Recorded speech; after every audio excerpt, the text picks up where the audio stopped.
Commander Alex Reed rubbed his tired eyes as he stared at the blinking console before him. The Defiant had been drifting in this uncharted sector for 3 weeks now, and the crew was getting restless. Space exploration was always a gamble. Sometimes you found something amazing, and sometimes you just found more empty space. "Commander, I'm picking up something strange," said Tom, the communications officer. His fingers danced across the control panel as he adjusted frequencies. "It's not on any standard channels we monitor." Reed moved to Tom's station. "What kind of signal?" "It's encrypted, but doesn't match any Earth protocols. Definitely not human." Reed's heartbeat quickened. First contact was always a possibility, but in his 15 years of deep space missions, he'd never encountered actual alien transmissions. "Can you clean it up?" "Working on it, sir." Tom's brow furrowed in concentration. "It's strange. The encryption is advanced, but there's something familiar about the pattern." The bridge fell silent as Tom worked. The only sounds were the gentle hum of the ship's engines and the occasional beep from the navigation console. "Got it," Tom exclaimed after several minutes. "Patching it through to the main screen now." The large view screen at the front of the bridge flickered to life. Strange symbols scrolled across it, gradually shifting into recognizable text as the ship's translation matrix processed the information. Reed leaned forward, his eyes widening as he read the translated message. "Containment Protocol 7 to 12. Human expansion reaching critical threshold. Recommend immediate implementation of technology suppression measure Delta. Subject species showing concerning advancement rates in quantum computing. Agent placement in key research facilities has been authorized." "What the hell?" Reed muttered. "Tom, is this some kind of joke?" Tom shook his head, looking equally confused. "No, sir. This is a genuine transmission. It's being broadcast from somewhere in this sector." "Keep recording," Reed ordered, "and see if you can trace it." As Tom worked to locate the source, more messages appeared on screen. Council Directive. All observers on Earth must maintain cover. Recent discovery of alien microstructures in Antarctic ice poses security risk. Memory alteration teams dispatched to research base. Reminder: Earth remains classified as a Level 3 containment world. Their war potential exceeds safe parameters, but genetic harvesting operations continue to yield valuable results. Reed felt a cold anger building inside him. If these messages were real, then everything humanity thought about their place in the universe was a lie. They weren't alone, and worse, they were being watched, manipulated, and harvested. "Sir, I've triangulated the source," Tom announced.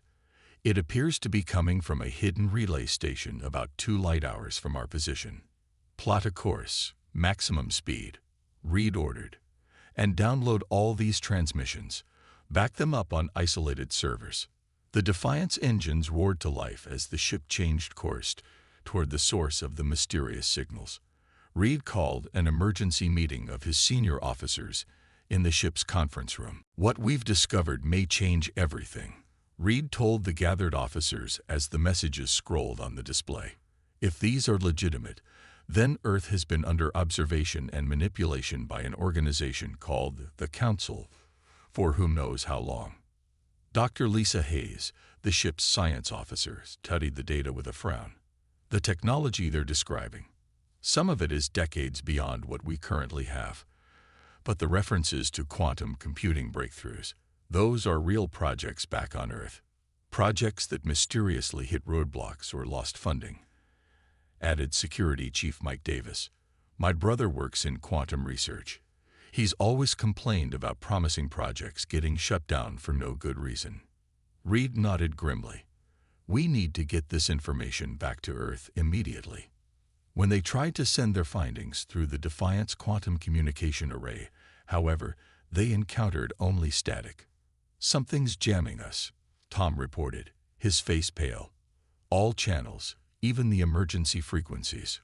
Reed was about to order another attempt when the ship's proximity alarms blared. "Unidentified vessel approaching at high speed," called out Emma, the sensor operator. "It's massive, sir," at least 20 times our size. On the view screen, a huge ship appeared, unlike anything they had ever seen. It had a sleek, metallic design with strange glowing patterns along its hull. "We're being hailed," Tom said. Reed straightened his uniform. "Put it through."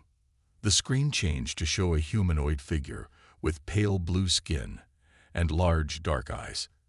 Its features were almost human, yet distinctly alien. "This is Overseer Gann of the Galactic Council Enforcement Division. You have intercepted restricted communications. Power down your vessel and prepare to be boarded. Your memories will be adjusted, and you will be returned to your designated space." Reed felt his hands clench into fists. "This is Commander Alexander Reed of the Earth vessel Defiant. We are on a peaceful exploration mission in free space. We do not recognize your authority to board our ship." The alien's expression didn't change. "Your species is under Council protection and observation. You have strayed beyond your permitted exploration zone. Compliance is not optional." Reed cut the transmission with a gesture and turned to his crew. "Battle stations. I'm not letting them take this ship or the information we've discovered." The Defiant was an exploration vessel, not a warship, but it was equipped with basic defensive capabilities. As the massive Council ship approached, Reed knew they couldn't win in a direct fight. "Sir, they're powering up what appear to be tractor beams," Emma reported. Reed's mind raced. There was one option. Risky, but possibly their only chance. "Prepare the experimental jump drive." Chief Engineer Wilson looked alarmed. "Sir, that's only for emergency use. It hasn't been fully tested. If these aliens board us and erase our memories, Earth will never know what's happening to them," Reed said firmly. "This qualifies as an emergency." As the alien ship extended its energy beams toward the Defiant, Reed gave the order. "Jump now." The experimental drive engaged with a tremendous surge of energy. The stars on the view screen stretched into lines, and a blinding flash engulfed the bridge. The ship shuddered violently, throwing crew members against consoles and walls. When the chaos subsided, the alien vessel was gone. So were the familiar stars of the sector they had been exploring. "Where are we?" Reed asked, picking himself up from the floor. Emma checked the navigation system, her face showing surprise. "Sir, we're back in Earth's solar system, just beyond Mars' orbit." Reed looked at the data they had gathered, proof of humanity's manipulation by forces beyond their stars. His jaw tightened with resolve. "Set course for Earth," he ordered. "It's time our people learned the truth." The Defiant turned toward the blue planet that hung in the distance, carrying a secret that would forever change humanity's understanding of their place in the cosmos, and ignite a rage that had been building, unknown and suppressed, for centuries. The Defiant limped into Earth's orbit, battle-scared but intact. Commander Reed looked through the viewport at the blue planet below. How peaceful it seemed, a world unaware it had been caged for centuries. "All senior officers, prepare your reports," Reed ordered. "We need everything documented before we make contact with headquarters." Reed knew the information they carried would change humanity forever. The evidence was explosive. Records of alien manipulation, secret agents placed in human institutions, and hidden technology suppression. When the Defiant docked at the orbital station, Admiral Marcus was waiting. The Admiral was a tall, stern man with gray hair and a reputation for being hard to impress. His face showed a mix of relief and irritation. "Commander Reed," he said as Reed stepped off the ship, "your mission wasn't scheduled to return for another 3 months, and you missed your last 2 check-ins." "Sir, we need to talk privately," Reed replied. "What we found out there, it changes everything." Admiral Marcus raised an eyebrow, but led Reed to a secure conference room. As the door sealed shut, Reed connected a data drive to the display system. "This better be good, Commander. I've got the Defense Council breathing down my neck about your unscheduled return." Reed played the intercepted transmissions. For the next 30 minutes, Admiral Marcus sat in silence, his expression growing darker with each new piece of evidence. "This is If this is real, Marcus finally said, his voice barely above a whisper. It's real, sir. We traced the signals. We encountered one of their ships. They tried to capture us and erase our memories. Marcus stood up and paced the room. Do you understand what you're saying? That Earth has been under alien control. That our entire history might be manipulated. Not our entire history, Reed clarified, but our technological development, our expansion into space, our understanding of our place in the universe. Yes. Marcus activated his secure communicator. This is Admiral Marcus. Get Dr. Ellis up here immediately. Top priority. Dr. Jane Ellis was Earth's leading expert in xenolinguistics and cryptography. She arrived 20 minutes later, a small woman with intense eyes and a brilliant mind. This better be important, she said. I was in the middle of. She stopped when she saw the data on the screens. What is this? That's what we need you to tell us, Marcus replied. For the next 3 days, Dr. Ellis worked tirelessly to decode more of the transmissions the Defiant had intercepted. Reed and his crew were placed under a communications blackout, officially for routine debriefing. On the 4th day, Ellis called Reed and Marcus to her lab. Her face was pale, and dark circles had formed under her eyes. It's worse than we thought, she said without preamble. These transmissions go back centuries. I've cross-referenced them with historical records. She displayed a timeline on the main screen. See these points. Major scientific breakthroughs in human history, and see these corresponding council communications. Each time humanity made a significant leap forward, there was a council intervention. What kind of intervention? Reed asked, although he feared he already knew the answer. Sabotage, assassination of key scientists, engineered accidents, memory manipulation, even wars to distract and destroy research facilities. Ellis's voice shook slightly. How many millions have died because of their interference? Admiral Marcus slammed his fist on the table. Why? Why hold us back? Ellis pointed to another set of decoded messages. Fear. They're afraid of us. Human advancement rates are exceptional by galactic standards. They call us dangerously adaptive. Our capacity for innovation terrifies them. Reed wasn't surprised. Humanity had always prided itself on its ability to overcome challenges, to adapt and survive against all odds. There's more, Ellis continued. The Council doesn't just watch us. They harvest from us. Harvest what? Marcus demanded. Genetic material, creative ideas, even our soldiers. Ellis displayed another file. Humans who disappear. Some are taken for study. Others are used as fighters in the Council's wars. The three sat in stunned silence, the weight of the revelation heavy in the air. We need to inform the world government, Marcus finally said. Not yet, Ellis cautioned. According to these files, the Council has agents in every major power structure on Earth. We don't know who to trust. As if to confirm her warning, an alert sounded on Marcus's communicator. The Galactic Relations Department is sending a diplomatic delegation to meet with us. They say it's urgent. Reed felt a chill. The Council is already moving to contain this. How could they know? Marcus wondered. Ellis closed the files. Like I said, they have people everywhere. 2 hours later, a sleek diplomatic shuttle docked at the station.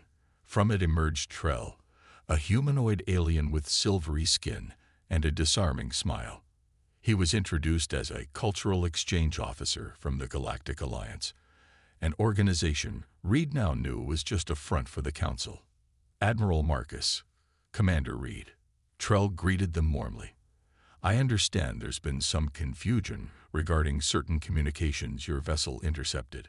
Marcus kept his face neutral. No confusion, just some interesting discoveries we're analyzing. Trell's smile never wavered. I'm sure it's all a misunderstanding. Those transmissions were likely routine administrative communications that, when taken out of context, might seem concerning. We'd be happy to hear your explanation, Reed said carefully. Of course. But first, may I see exactly what you intercepted, so I can provide the proper context? Ellis, who had been observing silently, stepped forward. Our systems are currently processing the data. It's not available for sharing yet. Something flashed in Trell's eyes. Frustration, perhaps anger, but it was gone in an instant. I understand. Perhaps I could speak with your crew then, to better understand what they believe they encountered. They're in mandatory quarantine. Marcus lied smoothly. Standard procedure after unexplored space missions. As they spoke, Ellis's tablet quietly beeped. She glanced down at it and then gave Reed a meaningful look. She had been running a scan on Trell. Would you excuse us for a moment? Reed said politely. Station protocol requires us to check in hourly during diplomatic meetings. Once they were out of earshot, Ellis showed them the scan results. He's transmitting everything we say to an outside source, and I'm detecting advanced technology designed to access our computer systems. He's not here to explain, Marcus realized. He's here to erase the evidence and neutralize anyone who's seen it. Reed nodded grimly. Then we need to move first. They returned to find Trell examining a wall console, his fingers moving in strange patterns over the surface.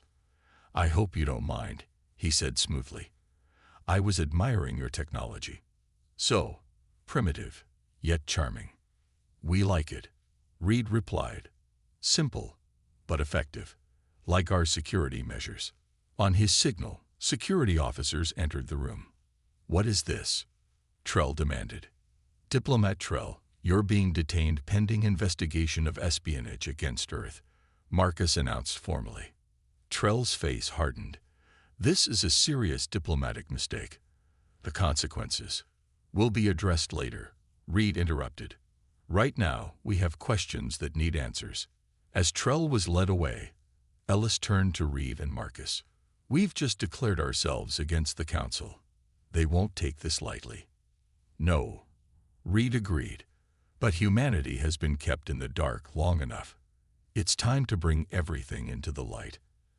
And let the rage that follows change the galaxy. They've cut off all communication with our outposts beyond Mars, Admiral Marcus announced, looking up from his tablet. 1 week had passed since they detained Trell, and the situation was escalating quickly. Commander Reed, Dr. Ellis, and Admiral Marcus had converted an old military bunker 200 feet below the Rocky Mountains into their temporary headquarters. The room was filled with screens displaying data from the Defiance mission and information extracted from Trell's devices. That confirms it, Ellis said. Trell managed to send a message before we caught him. Reed studied the star map projected on the central table. We need to assume the Council knows exactly what we discovered. They'll be preparing to contain the situation. Contain us, you mean? Marcus corrected grimly. I've been reviewing the personnel files you flagged, Ellis. The patterns are disturbing. Ellis nodded. She had developed an algorithm to identify potential Council agents by analyzing career trajectories, decision patterns, and communications. The results had been shocking. At least 15% of Earth's leadership positions show signs of Council influence, she explained. Some may be actual aliens with altered appearances. Others are likely humans who've been compromised, either willingly or through manipulation.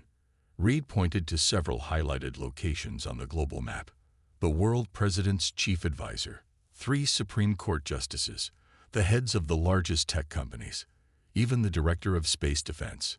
People we thought were driving humanity forward were actually holding us back, Marcus said bitterly. Reed straightened his shoulders.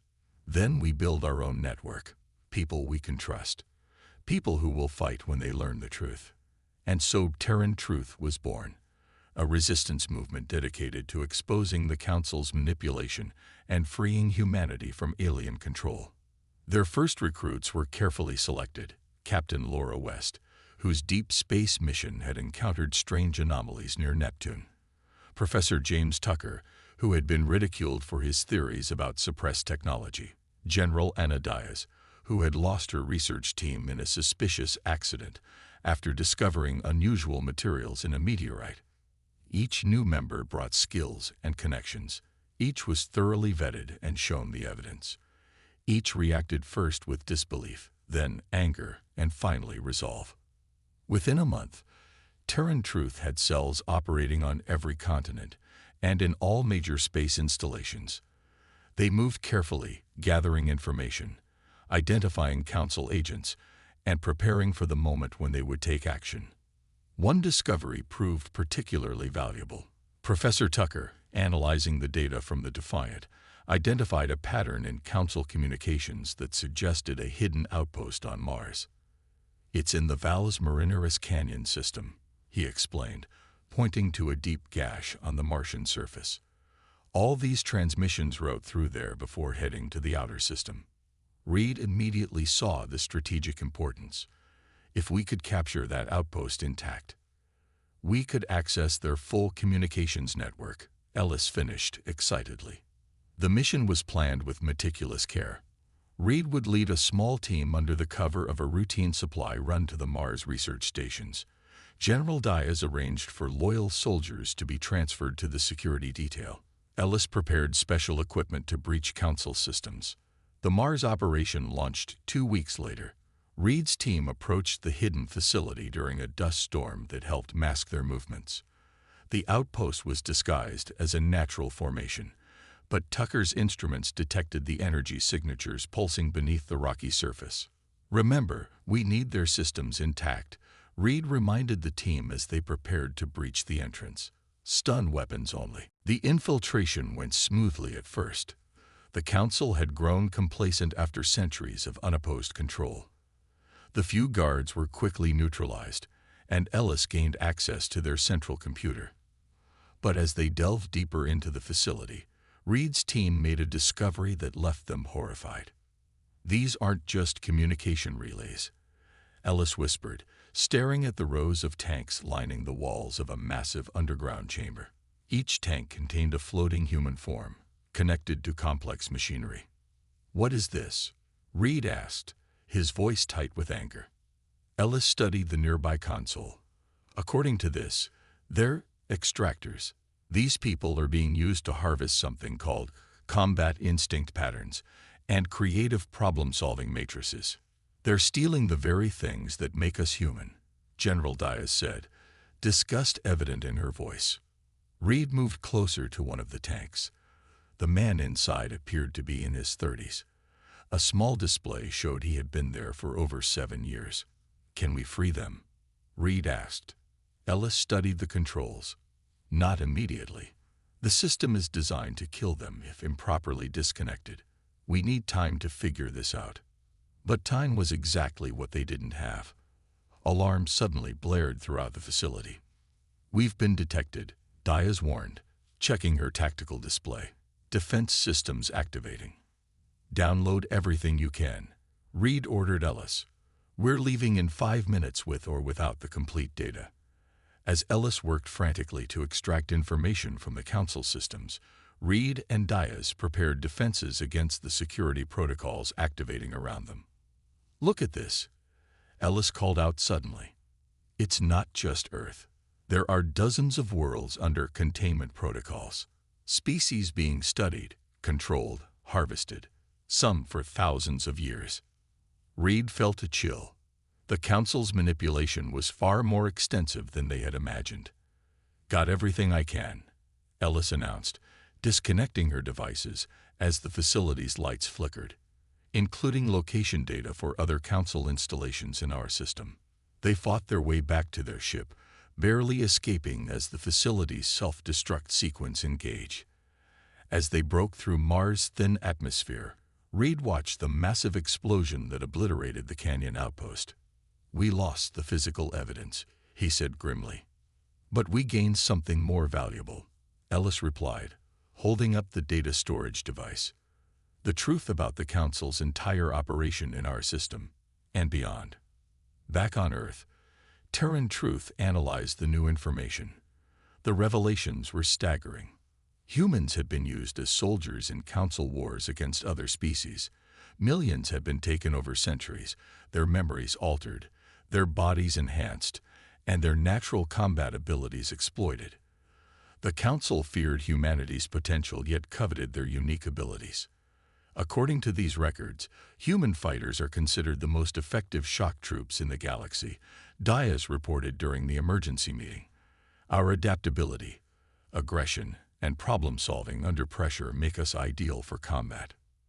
So they keep Earth isolated and primitive, while stealing our people to fight their wars, Marcus said, his face flushed with anger. Not just wars, Ellis added. They use us for labor, experimentation, entertainment, while keeping our civilization technologically stunted so we can never challenge them. Reed studied the galactic map they had extracted. With this information, we can identify Council weaknesses, their major installations, supply routes, communication hubs. Are you suggesting we attack the Council directly? Tucker asked. With what? Our technology is centuries behind theirs. Reed smiled for the first time in weeks. Is it? According to these files, the Council has been desperately suppressing multiple breakthrough technologies that were on the verge of discovery. Dr. Ellis, show them what you found. Ellis displayed schematics for advanced propulsion systems, energy weapons, and defensive shields, all developed by human scientists over the past century, all mysteriously abandoned or forgotten after Council intervention. We have the designs, Reed said. All we need are scientists free from Council influence to build them. While publicly we maintain the appearance of diplomatic relations, Marcus added, let the Council think their agent Trell had an accident, and we're still in the dark. Reed nodded. We prepare in secret. We build our strength. And when we're ready, we take the fight to them. Dias finished, a dangerous gleam in her eyes. The leaders of Terran Truth placed their hands on the table in a gesture of unity and determination. Humanity's long-suppressed rage was building toward an explosion that would shake the foundations of the galaxy. 6 months had passed since the Mars mission. 6 months of secret preparations, hidden manufacturing, and careful planning. Earth outwardly maintained normal relations with the handful of alien species they had officially contacted, all Council puppets, they now knew. Commander Reed stood in the massive underground hangar, watching engineers apply the final touches to the Vengeance, Earth's first true warship. Built using the suppressed technologies they had discovered, it was unlike anything humanity had created before. Beautiful, isn't she? Admiral Marcus said, joining Reed on the observation platform. And there are 5 more just like her, hidden around the planet. Reed replied with pride. How soon can they be ready? 2 days. The weapons systems are being calibrated now. Reed nodded. Good, because we just received word from our spies. The Council is gathering for their quarterly meeting at Proxima Station. All the major species will be represented. It's time then, Marcus said, his face solemn. Yes, time to bring our evidence before the full Council, where not even the Grand Arbiter can silence us. The plan was daring, perhaps foolhardy. Reed would lead a diplomatic mission to Proxima Centauri, where the Council maintained a massive space station for interspecies gatherings. They would request a formal hearing to discuss concerns about galactic protocols and humanity's place in the wider community. Meanwhile, Earth's new warships would position themselves nearby, cloaked with technology the Council believed humans didn't possess. If diplomacy failed, they would be ready for the alternative. 2 days later, Reed stood on the bridge of the diplomatic vessel Aurora as it approached Proxima Station. With him were Dr. Ellis, Professor Tucker, and a small team of trusted diplomats and security personnel, all members of Terran Truth. The station was a marvel of engineering, a massive ring structure orbiting Proxima Centauri, with spires and docking ports extending in all directions. Ships of various designs moved in coordinated patterns around it. We're being hailed, reported the communications officer. On screen, Reed ordered. The view screen showed a being with purple-tinged skin and large, compound eyes. Approaching Earth vessel, this is Proxima Control. State your business. This is Commander Alexander Reed, representing Earth's diplomatic corps. We request permission to dock and petition the Council for a formal hearing. There was a pause before the controller responded.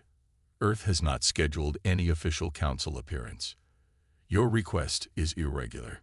It concerns matters of the highest importance, Reed insisted. We have evidence of protocol violations that affect multiple species. Another pause, longer this time. Stand by. The screen went blank. Reed exchanged looks with Ellis. They're consulting with higher authorities, she guessed. Minutes later, the controller returned. Permission granted for docking at Bay 17. The liaison will meet your delegation. Maximum of 5 representatives permitted to disembark. Acknowledged. Aurora out. As they approached the docking bay, Tucker whispered, "They're scanning us with technologies far beyond what they've admitted to possessing." Reed wasn't surprised. Remember your training. Think only about the official mission. This was a precaution against potential telepathic species among the Council, something they had discovered in the Mars facility data. When they docked and the airlock opened, they were met by a tall, slender being with silvery skin, the same species as Trell. "I am Blazin Varick," the alien announced. "The Council is surprised by your request." "I'm sure they are," Reed replied evenly. "When can we address them?" "The Grand Arbiter has granted you a preliminary hearing. Follow me." As they walked through the station's corridors, Reed was struck by the diversity of beings they passed. Some were humanoid, others utterly alien. Floating gas clouds contained in mechanical shells, insectoid creatures with multiple limbs, beings that seemed to shift and change as they moved. All of these species, Reed thought, potentially manipulated and controlled by the Council just as humans had been. The Council chamber was a vast, circular room with seating arranged in tiered rings. At the center was a raised platform, where speakers could address the gathered representatives. Above it all, on a special elevated dais, sat the Grand Arbiter, a being whose species was impossible to determine, covered as it was in ornate robes, and a mask inlaid with glowing crystals. "Approach, humans." The Grand Arbiter's voice resonated through the chamber, translated perfectly into English. "State your purpose." Reed stepped onto the speaking platform, feeling the eyes of hundreds of alien representatives upon him. "Honorable Grand Arbiter, esteemed Council members," he began, "we come before you with grave concerns about the treatment of Earth, and we suspect many other worlds under Council oversight." A murmur spread through the chamber. "Specifically," Reed continued, "we have discovered evidence of unauthorized intervention in Earth's development, suppression of our technological advancement, and the abduction of our people for various purposes, including military service, in conflicts we have no knowledge of." The Grand Arbiter's mask revealed nothing, but their voice carried a note of warning. "These are serious accusations, Commander Reed. Do you have evidence to support them?" "We do," Reed replied. He nodded to Ellis, who stepped forward with their data device. "This contains communications intercepted from Council facilities, including one on Mars which was recently destroyed in an unfortunate accident." Another murmur, louder this time. "We will need to verify this information before proceeding," the Grand Arbiter stated. "Hand over your device." Ellis hesitated, then placed the device on a small platform that extended from the floor. It was immediately encased in a transparent field and lifted toward the Grand Arbiter. The chamber fell silent as the Grand Arbiter examined the data. Minutes passed. Reed could feel tension building in the room. Finally, the Grand Arbiter spoke. "These files appear to be corrupted or fabricated. They contain no actionable evidence." Reed had expected this. "We anticipated authentication concerns, which is why we brought multiple copies and verification protocols." He nodded to Tucker, who activated a secondary device. Immediately, holographic displays appeared around the chamber, showing key documents, video recordings from the Mars facility, and genetic analysis of captured Council technology. "As you can see," Reed continued, "the evidence is quite real. And based on the reactions of some council members, I believe many of you were unaware of these actions. It was true. Several representatives were leaning forward, clearly shocked. Others were in animated discussions with their aides. One representative, a being with blue-tinted scales and elongated limbs, stood. I request verification of these claims. If what the humans say is true, the High Command has violated our own most sacred laws regarding emerging species. Others joined in, some supporting investigation, others calling the evidence fraudulent. The Grand Arbiter raised a hand for silence. This matter requires careful consideration. The human delegation will be escorted to guest quarters while we discuss. No, Reed interrupted firmly. We've seen what happens when the Council takes evidence for consideration. We stay, and this discussion happens now in the open. The Grand Arbiter's voice turned cold. You are not in a position to make demands, Commander. Suddenly, alarm signals blared throughout the chamber. The massive doors sealed shut. Security breach detected, announced an automated voice. Emergency protocols engage. Reed tensed. This wasn't part of the plan. What an unfortunate development, the Grand Arbiter said, rising from their seat. It appears human agents have attempted to infiltrate secure systems. This confirms your hostile intent. Armored security forces began flooding into the chamber through hidden entrances. This is a setup, Ellis whispered. They're going to silence us and claim we were terrorists. Reed tapped his communication device, sending a prearranged signal. Then it's a good thing we came prepared. Throughout the station, Council communications suddenly went dead as jamming signals activated, planted by stealth drones Ellis had released during their walk to the chamber. What you fail to understand, Grand Arbiter, Reed announced loudly enough for all to hear, is that humanity doesn't stand alone anymore. The chamber's ceiling display, which had shown a peaceful starfield, flickered and changed to show real-time images of Earth's cloaked warships decloaking around the station. Now, Reed said firmly, I suggest we continue our discussion about Council violations, with all representatives present and no further interruptions. The Grand Arbiter slowly sat back down as chaos erupted in the Council chamber. The confrontation that would change the galaxy had begun. Silence fell over the Council chamber as the images of Earth's warships dominated the display. The security forces that had been advancing on Reed's team froze in place, awaiting orders. This is impossible, the Grand Arbiter finally said, voice no longer calm and controlled. Human technology cannot produce vessels of that capability. Another lie you told yourselves, Reed replied, standing tall on the speaking platform. You've underestimated humanity for too long. While your agents suppressed our public technologies, we developed in secret. All around the chamber, Council representatives were in various states of shock or anger. Some demanded explanations from their own leadership. Others called for immediate military response. Reed raised his hand for attention. We didn't come here for war. We came for truth and justice. I speak now not just for Earth, but for all worlds the Council has manipulated and exploited. He turned to address the gathered representatives directly. How many of your worlds have had their progress artificially limited? How many of your people have disappeared to serve as soldiers or test subjects? The records we found suggest Earth is just one of dozens of contained worlds. The blue-scaled representative who had spoken earlier stood again. The delegation from Teller demands to see all evidence immediately, without Council filtering.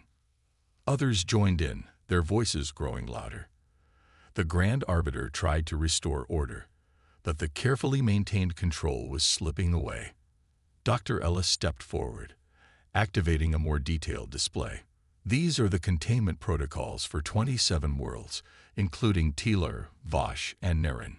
Each shows systematic suppression of technology and selective harvesting of populations. The chamber erupted in outrage. The representatives from the named worlds crowded forward, demanding to see the files concerning their people. The Grand Arbiter's voice boomed over the chaos. This is treacherous human manipulation.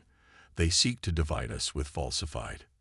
The data signatures are authentic, interrupted a small, gray-skinned being with multiple eyes. "I am the chief archivist. These protocols match our restricted archives." The Grand Arbiter rose, pointing at the archivist. "You overstep your authority." "And you have overstepped yours for centuries," came a new voice. Admiral Marcus strode into the chamber, flanked by a security team from the Vengeance. "Your enforcers tried to prevent our additional delegates from entering. They failed." The Council's security forces moved to intercept, but stopped when Marcus's team raised advanced weapons, technology the Council had thought safely suppressed. "Listen to me, all of you," Reed called out. "Earth declares itself free from Council oversight as of this moment. But we want more than just our freedom. We want justice for all peoples the Council has manipulated." The Grand Arbiter's mask finally came off, revealing a face with features similar to Trell's but older, lined with age. "You have no idea what you're doing. The protocols exist for stability. Some species advance too quickly, develop technologies they cannot morally handle. We maintain balance. You maintain control," Reed countered. "And you've decided you alone have the wisdom to determine which species deserves to advance and which doesn't. That ends today." Ellis activated the final part of their presentation, the records of human abductions, experimentation, and forced military service. The images were graphic and disturbing. Many Council representatives turned away. "Millions of my people," Reed said quietly but forcefully, "taken to fight your wars, to die on worlds they never knew existed, while you kept Earth ignorant and isolated, believing we were alone in the universe." The blue-scaled representative approached Reed. "I am Ambassador Vex of Taylor. Our records show similar patterns. We believed our missing people were lost to natural disasters arranged by our own government. If what you show is true—" "It is," confirmed the chief archivist. "The High Command has maintained these programs for over 3,000 years. Only the inner circle of the Council has full knowledge." The Grand Arbiter slammed a fist down. "Enough. This discussion is over. Defense systems, engage." Nothing happened. Tucker smiled from where he stood beside a control panel. "We took the liberty of reconfiguring your automated systems. They no longer recognize your authority." The chamber doors opened, and more representatives from Earth's allied ships entered, not just humans, but others they had secretly contacted over the past months. Species who had their own suspicions about Council manipulation. "You see, Grand Arbiter," Reed explained, "while you thought we were just building ships, we were building alliances. Every species whose records appeared in the Mars facility has been contacted. Many were skeptical at first, but the evidence convinced them." Marcus stepped forward. "Earth proposes a new beginning. Not human domination, but true cooperation. All species advancing according to their own abilities and choices, not the Council's arbitrary decisions." The next hours were chaotic but productive. The Council fractured as the truth spread. Some members of the High Command attempted to flee but were detained by forces loyal to the reformers. Others confessed, hoping for leniency. 3 days later, Reed stood with Marcus and Ellis on the observation deck of the Vengeance, watching as representatives from 23 formerly suppressed worlds signed the new galactic charter. "The Free Worlds Alliance," Ellis said, reading the glowing title on the document display. "Has a nice ring to it. How many worlds are still unaware of what's happened?" Reed asked. "At least 40, Marcus replied. "Council records show systems we've never even heard of, still under heavy containment. It will take years to contact them all, to undo the damage." Reed nodded. "And will face resistance. The Council had enforcers and agents throughout the galaxy. They won't just disappear overnight." "No," agreed Marcus, "which is why Earth will need to remain vigilant. Our fleet is the most advanced among the freed worlds. We'll need to protect the Alliance while others catch up." Ellis looked concerned. "Some might say that makes us no better than the Council, the most powerful species taking responsibility for others." Reed shook his head. "The difference is choice. We offer protection and cooperation, not control. Any world can refuse our help. Any species can chart their own path." As they spoke, a small craft approached the Vengeance. It carried Ambassador Vex and representatives from 5 other worlds. "The first joint expedition is ready," Vex announced when they arrived on the deck. A multi-species crew, exploring together. No secrets, no suppression. Reed smiled. "Where are they headed?" "A star system at the edge of what was Council space. Records suggest an emerging civilization there, one the Council had marked for early intervention. Instead, they'll receive honest first contact," Marcus said, "with full knowledge of what awaits them among the stars, both the wonders and the dangers." Reed moved to the viewport, looking out at the stars that now represented not just mystery, but possibility. Humanity had broken free of its chains, and in doing so, had helped free countless others. The rage that had fueled them, the righteous anger at centuries of manipulation, had transformed into something more powerful. Determination to build a better galaxy than the one the Council had created. "It won't be easy," Reed said quietly. "Freedom never is." Ellis joined him at the viewport. "But it will be ours. Our choices, our mistakes, our achievements." As the first joint expedition ship departed, its lights twinkling against the darkness of space, Reed felt a sense of pride unlike anything he had experienced before. Humanity had not just survived the Council's lies, they had exposed them, fought them, and replaced them with truth. And in the vastness of the galaxy, that truth would now spread like wildfire, unstoppable and transformative. The stars awaited, and for the first time in centuries, humanity, and many other species, would meet them on their own terms,